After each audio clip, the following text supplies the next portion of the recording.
नमस्कार, स्वागत है आपका हमारे YouTube चैनल टुवर्ड्स समृद्धि में। यह है आपका साप्ताहिक शेयर बाजार रिव्यू, जहां हम हर हफ्ते की बड़ी खबरों, बाजार की गतिविधियों, आने वाले हफ्ते के महत्वपूर्ण इवेंट्स और स्टॉक्स टू वॉच पर चर्चा करेंगे।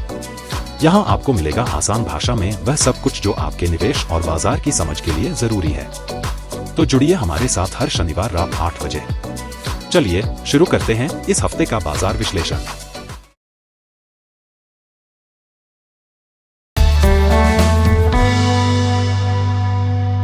निफ्टी 50 अभी एक क्रिटिकल सपोर्ट जोन के पास ट्रेड कर रहा है। डेली में RSI डाइवर्जेंस देखने को मिल रही है, जो पॉसिबल रिवर्सल या शॉर्ट टर्म बाउंस का संकेत दे रही है। फिलहाल S1 21,200 के आसपास स्ट्रॉन्ग सपोर्ट बना हुआ है, जबकि R1 21,800 पर रेजिस्टेंस दिख रहा है। अगर निफ्टी इस सपोर्ट से सस्टेन करता है तो शॉर्ट टर्म रिकवरी पॉसिबल है, लेकिन अगर ये ब्रेकडाउन करता है तो S2 20,500 तक करेक्शन आ सकता है। ओवरऑल अभी कॉशियस ऑप्टिमिज्म रखना सही रहेगा, क्योंकि ग्लोबल मार्केट्स भी अनसर्टेन फेज में हैं। बैंक निफ्टी के साप्ताहिक चार्ट में हेड एंड शोल्डर पैटर्न बनता दिख रहा है, जो एक बेयरिश संकेत है। इंडेक्स अभी क्रूशियल नेकलाइन रेजिस्टेंस जोन के पास ट्रेड कर रहा है, जो 49,500 के करीब है।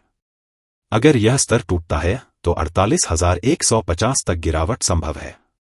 ऊपर की ओर 51,370 और 53,500 मुख्य रेजिस्टेंस स्तर हैं। वॉल्यूम बढ़ रहा है, जो सेलिंग प्रेशर दर्शा रहा है। RSI भी 50 के नीचे है, जो कमजोरी दिखाता है। यदि सपोर्ट टूटता है तो आगे करेक्शन संभव है। सतर्क रहना जरूरी है, क्योंकि ट्रेंड बेयरिश दिख रहा है। इंडिया विक्स फिलहाल 12.79 और 16.08 के बीच कंसोलिडेट हो रहा है। विक्स में हल्की गिरावट देखने को मिल रही है, जो मार्केट में स्थिरता का संकेत देता है। जनरल बजट पास होने के बाद मार्केट की वोलाटिलिटी थोड़ी कम हो सकती है, लेकिन ग्लोबल मार्केट का असर विक्स में उतार चढ़ाव ला सकता है। फिलहाल विक्स के स्थिर रहने से मार्केट को सपोर्ट मिल सकता है, लेकिन ग्लोबल घटनाओं पर नजर रखना जरूरी होगा। USD INR फिलहाल global economic uncertainties, strong US dollar और डोमेस्टिक ट्रेड डायनामिक्स के कारण डेप्रिसिएशन फेस कर रहा है। USD INR अभी 86.23 के पास ट्रेड कर रहा है, जो 2.618 फिबोनाची लेवल पर है। अगर यह लेवल को ब्रेक करता है तो अगला टारगेट 87+ हो सकता है। नीचे की ओर 84.02 और 82.66 महत्वपूर्ण सपोर्ट जोन है। इस डिप्रिसिएशन का इंडियन स्टॉक मार्केट पर मिक्स्ड इंपैक्ट हो सकता है। IT और एक्सपोर्ट ओरिएंटेड कंपनियों को फायदा हो सकता है, लेकिन इंपोर्ट हैवी इंडस्ट्रीज और FII आउटफ्लो के कारण निफ्टी और सेंसेक्स पर दबाव आ सकता है। अगर रुपया मजबूत होता है तो मार्केट में स्थिरता आ सकती है। डाउ जोन्स अभी स्ट्रॉन्ग अपट्रेंड में बना हुआ है और फिलहाल रेजिस्टेंस जोन के पास ट्रेड कर रहा है। अभी R1 45,070 के करीब है, जबकि S1 41,565 के पास सपोर्ट दिख रहा है। ट्रेंड लाइन भी अच्छी सपोर्ट दे रही है, जिससे बुलिश मोमेंटम बना हुआ है। अगर डाउ जोन्स इस रेजिस्टेंस को तोड़ता है तो इंडियन स्टॉक मार्केट में भी पॉजिटिविटी आ सकती है, खासकर बैंकिंग और लार्ज कैप स्टॉक्स में। लेकिन अगर रिजेक्शन मिलता है तो निफ्टी और सेंसेक्स में हल्का प्रॉफिट बुकिंग देखने को मिल सकता है। फिलहाल RSI 61 के आसपास है, जो बुलिश बायस को सपोर्ट कर रहा है। नस्दाक अभी भी अपट्रेंड में बना हुआ है, लेकिन हाल ही में रेजिस्टेंस के पास थोड़ा स्ट्रगल कर रहा है। चार्ट पर स्ट्रॉन्ग ट्रेंड लाइन सपोर्ट बना हुआ है, जो मार्केट को डाउनसाइड से बचा सकता है। फिलहाल R1 लगभग 22,000 के पास है और S1 19,775 के पास। अगर नस्दाक ऊपर ब्रेकआउट करता है तो इंडियन स्टॉक मार्केट में पॉजिटिव सेंटिमेंट बनेगा, खासकर IT और टेक स्टॉक्स में। लेकिन अगर ये सपोर्ट तोड़ता है तो निफ्टी और सेंसेक्स पर प्रेशर आ सकता है। RSI अभी भी 60 के आसपास है, जो न्यूट्रल टू बुलिश जोन में है। पिछले सप्ताह भारतीय शेयर बाजार में 4 महीने की गिरावट के बाद फरवरी में राहत की उम्मीद बनी है। डेरिवेटिव्स डेटा के अनुसार निवेशकों ने निफ्टी फ्यूचर्स के 81% रोल ओवर किए, जो बाजार में विश्वास को दर्शाता है। वित्तीय सेवाएं और IT सेक्टर में उच्च ओपन इंटरेस्ट देखा गया, जिससे सकारात्मक संकेत मिल रहे हैं। वैश्विक स्तर पर अमेरिकी बाजारों में तकनीकी शेयरों में उतार चढ़ाव रहा, लेकिन विशेषज्ञ इसे जारी रहने वाली रैली मान रहे हैं। डीप सीक के सस्ते एआई मॉडल की घोषणा के बावजूद हेल्थ केयर और डेटा रिच कंपनियों में निवेश बढ़ सकता है। आज के आम बजट 2025 में वित्त मंत्री ने मध्यम वर्ग को कर कटौती से राहत दी, जिससे उनकी क्रय शक्ति बढ़ेगी। इससे उपभोक्ता वस्त्र, ऑटोमोबाइल और रियल एस्टेट सेक्टर में 2 से 3.4% की तेजी आई। हालांकि इंफ्रास्ट्रक्चर कंपनियों में मामूली गिरावट दर्ज हुई। बाजार अस्थिर है, लेकिन सूझबूझ और धैर्य के साथ अवसरों का लाभ उठाएं।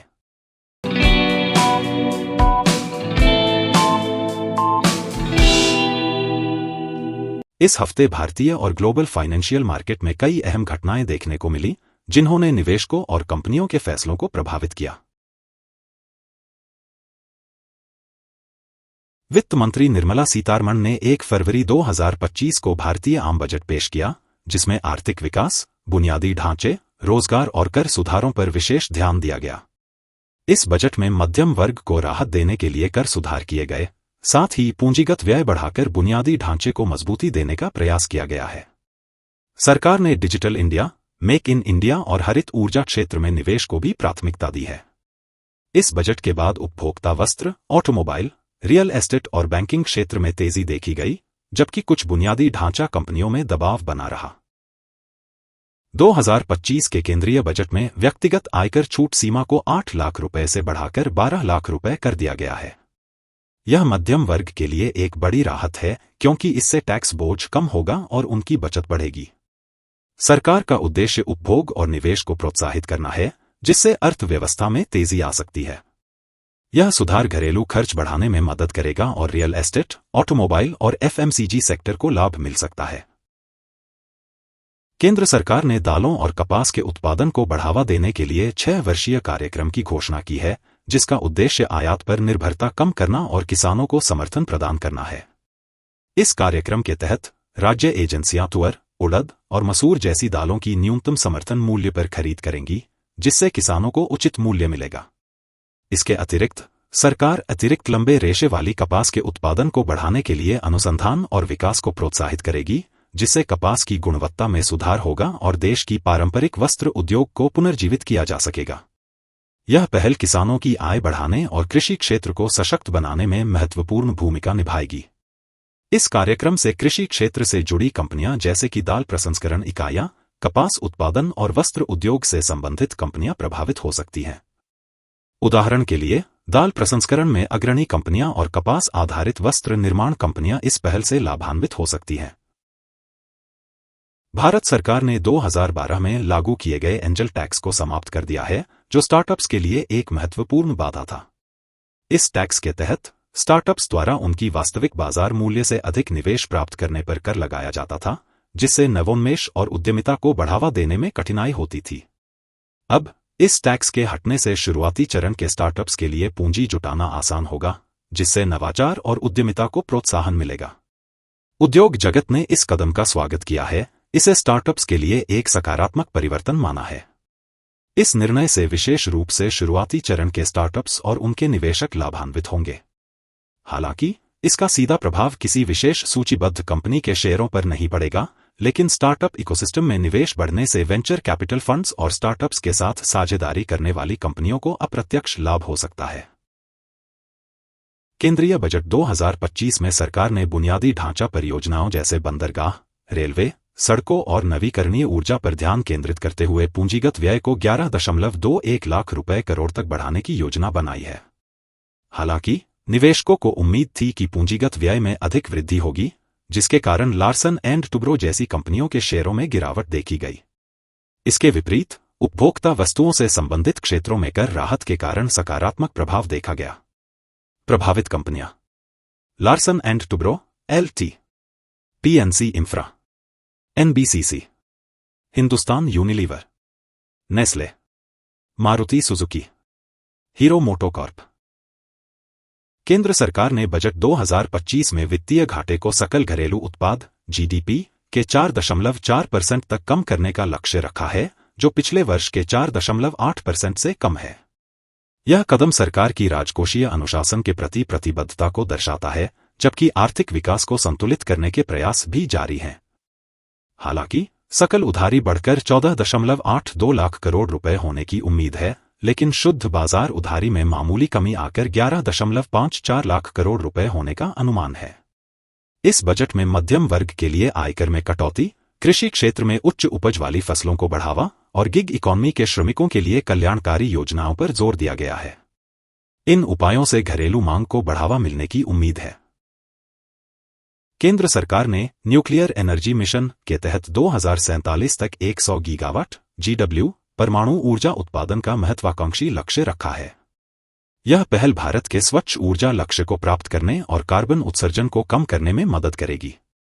सरकार नई तकनीकों और छोटे मॉड्यूलर रिएक्टर्स (SMR) को बढ़ावा देगी। इसके लिए निवेश और सार्वजनिक निजी भागीदारी (PPP) को प्रोत्साहित किया जाएगा। यह मिशन ऊर्जा सुरक्षा को मजबूत करेगा और देश को आत्मनिर्भर बनाने में सहायक होगा। प्रभावित कंपनियां: NPCIL, Larsen and Toubro, Bharat heavy electricals limited, Kirloskar brothers, Tata power. तो दोस्तों, ये था इस हफ्ते का शेयर बाजार रिव्यू। उम्मीद है आपको हमारा ये विश्लेषण पसंद आया होगा और आपकी जानकारी में बढ़ोतरी हुई होगी। अगर आपको ये वीडियो अच्छा लगा तो इसे लाइक और शेयर करना न भूलें। और हाँ, हमारे चैनल टुवर्ड्स समृद्धि को सब्सक्राइब करें ताकि आप कोई भी अपडेट मिस न करें। हमसे जुड़े रहें और अपने सवाल या सुझाव नीचे कमेंट में जरूर लिखें। मिलते हैं अगले शनिवार रात 8 बजे। तब तक के लिए नमस्कार।